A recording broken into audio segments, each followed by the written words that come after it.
Bienvenue aux Petites Jasettes pédagogiques. Merci d'être là ce soir et bienvenue. Bonsoir, Mélanie. Bienvenue. Salut, salut.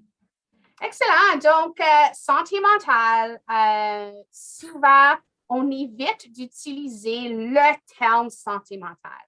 On dirait que ça fait peur un peu ou il y a un stigma de rattacher à le mot santé mentale.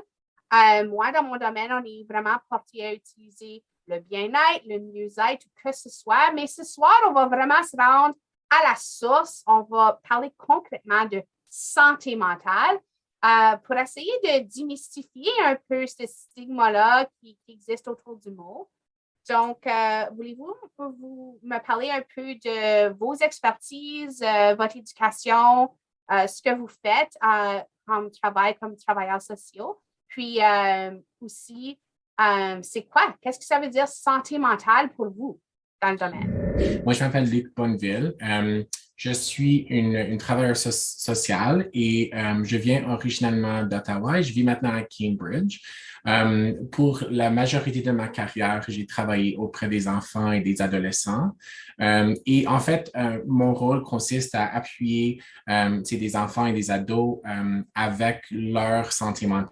Donc, je suis vraiment heureux d'être là ce soir, de pouvoir un peu discuter de c'est quoi en fait la santé mentale et de peut-être un peu dissiper les mythes.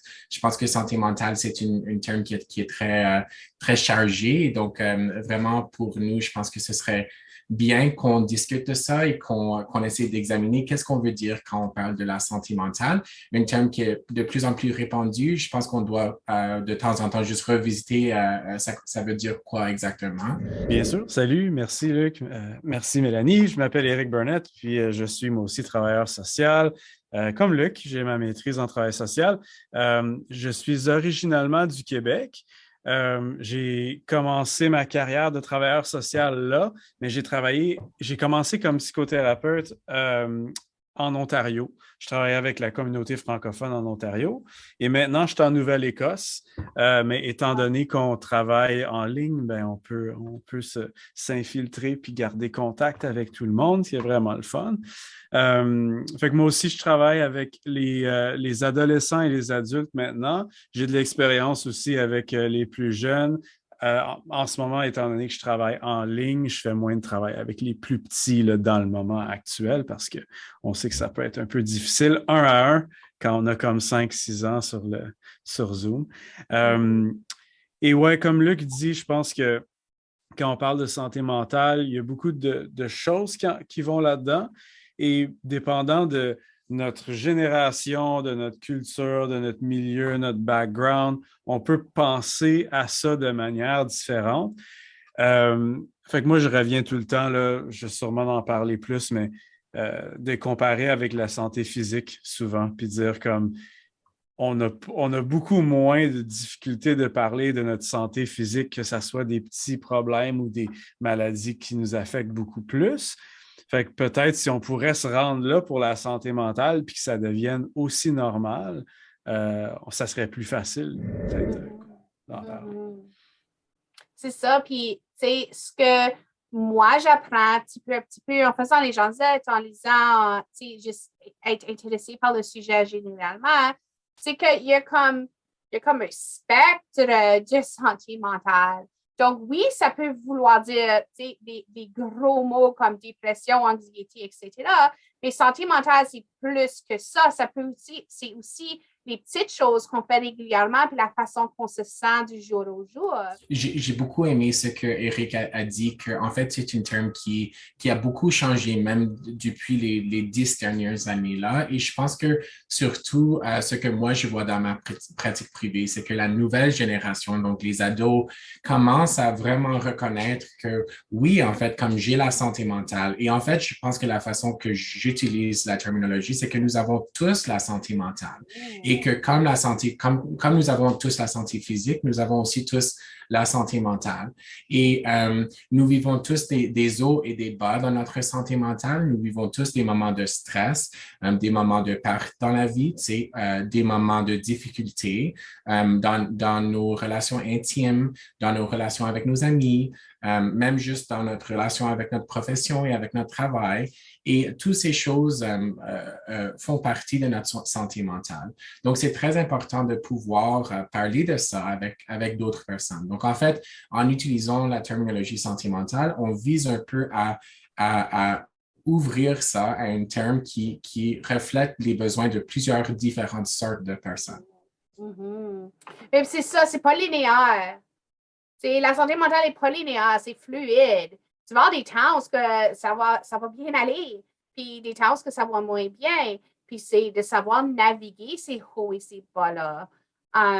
Donc, pouvons-nous se pencher un petit peu sur les drapeaux rouges ou les signes et symptômes qui me montrent que peut-être ça va moins bien ou que je devrais peut-être porter attention ou même chez moi-même, mais aussi chez les autres. Si je vois ça chez un collègue ou si je vois ça chez un ami ou quelqu'un dans ma famille, comment les reconnaître chez moi et chez les autres quand ça va moins bien. Mm-hmm.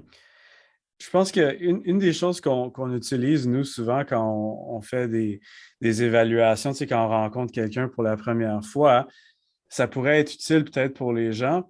Souvent, on va parler de la fréquence d'un problème, de l'intensité, puis de la chronicité. Ça veut dire depuis combien de temps ça dure, right?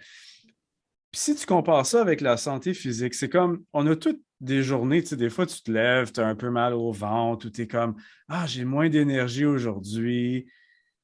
Si on compare ça avec la santé mentale, on a aussi des journées que on se sent pas bien, comme on est de mauvaise humeur, ou on est peut-être un peu plus irritable ou un peu plus triste.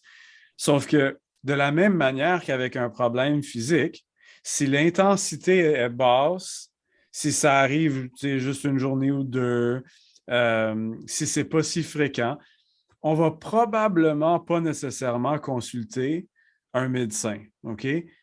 Mais on a tous sûrement aussi eu l'expérience d'avoir un problème de santé physique qui devient, oups, ah là, ça fait assez longtemps, ou c'est assez intense, ou ça arrive assez souvent que je devrais aller consulter. Bien, c'est la même chose avec la santé mentale. Est-ce que ton problème que tu remarques dure depuis vraiment longtemps? Est-ce que c'est nouveau, mais c'est tellement intense que c'est pas endurable? Right? Ou est-ce que c'est quelque chose qui revient? Puis ça, je pense qu'il faut suivre notre instinct. On est capable, comme avec la santé physique, on est capable de faire la différence entre des choses qui sont passagères et quand quelque chose devient un peu plus, qui est plus que qu'est-ce qu'on peut juste gérer en attendant au lendemain.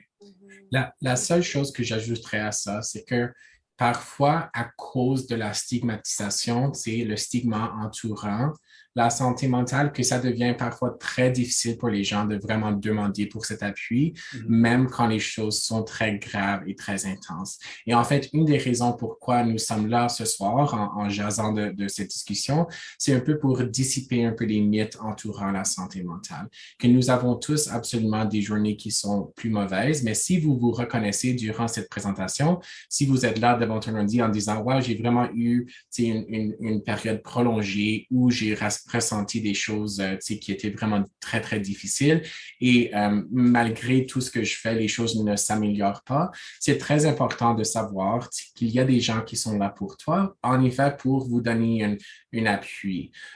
Et donc, si on peut discuter, juste pour retourner à ta question, Mélanie, par rapport aux signes d'un trouble de santé mentale. Donc, un signe par rapport au niveau de stress, niveau d'anxiété ou niveau de dépression.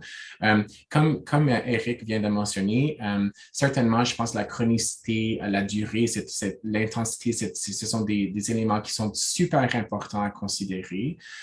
Quelque chose d'autre, si par exemple, vous trouvez que vous mangez plus que d'habitude, ou que vous n'avez plus un appétit et que c'est très difficile pour trouver la motivation pour manger, ou bien l'inverse, que vous mangez trop comme une façon de gérer un peu les vagues, comme tu as mentionné, Mélanie, les vagues émotionnelles. Ça pourrait être une signe que peut-être c'est le temps d'en parler avec quelqu'un, un drapeau rouge, disons. Oui, mais même chose pour le sommeil. Est-ce qu'on se retrouve à dormir trop ou être pas capable de dormir? Ça fait partie de la même... l'humeur aussi. Est-ce qu'on se sent plus irritable ou est-ce que notre humeur est vraiment... On se rend compte comme... Ah, tu sais, quand on dit... On voit souvent ça dans la façon qu'on se parle entre les gens comme Ah, je me sens pas comme moi. Oui. C'est souvent une manière que les gens disent qu'ils sont dans une... Moi, je suis mes réactions. Je sais si ça va moins bien chez nous par mes réactions. À certaines choses, comme, oh, si ça allait bien, j'aurais pas réagi aussi fortement ou j'aurais pas laissé ce commentaire-là m'affecter aussi profondément que si je me sentais mieux qu'en ce moment. À un point, moi j'ai consulté un professionnel en santé mentale et puis une des choses qu'il m'avait recommandé, que j'imagine que vous aussi vous recommandez à vos clients, c'était de comme garder un journal où ce que je pouvais identifier certains moments de la journée ou certains temps de l'année ou certaines périodes de temps où ce que je me sentais moins bien, puis voir la durée. Parce que si c'est comme une couple de jours, OK, probablement pas besoin de consulter quelqu'un. Mais si ça fait des semaines que tu te sens comme ça, puis comme que tu disais, c'est comme pas tolérable, ben c'est peut-être le temps de consulter quelqu'un. Donc, j'ai trouvé que garder un journal, puis de comme, tu sais, identifier quand je me sentais bien, quand je me sentais moins bien, etc., ça m'a vraiment aidé à identifier quand c'était le temps d'aller chercher de l'aide autrement de ce que j'avais déjà. Donc, c'est en fait une très bonne stratégie de pouvoir un peu, comment dire du bon français, monitorer un peu tes symptômes, de où tu es rendu par rapport à tes niveaux de stress. Je pense aussi que parfois, on se fie beaucoup à une stratégie. Donc, par exemple, j'avais un client qui me disait, bien, à chaque fois que je suis fâché, que je deviens fâché, je vais aller prendre une marche.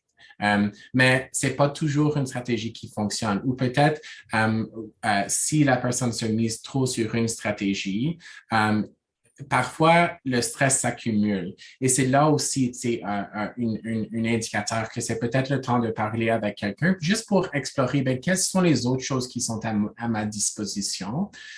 Également, pour ce client, comment dirais-je, il s'isolait beaucoup dans sa chambre. Donc, il se renfermait dans sa chambre, puis il a arrêté de parler avec tout le monde.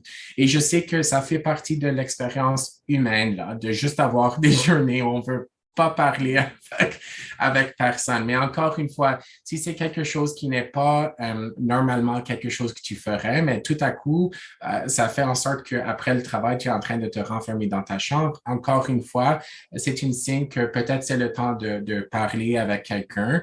Ou si, disons, vous coupez les liens d'amitié, si vous arrêtez de répondre aux messages textes ou vous ne répondez plus au téléphone comme d'habitude, encore une fois, c'est peut-être une signe que si c'est quelque chose qui arrive à longue durée, peut-être c'est quelque chose à explorer avec quelqu'un d'autre, avec une tierce partie.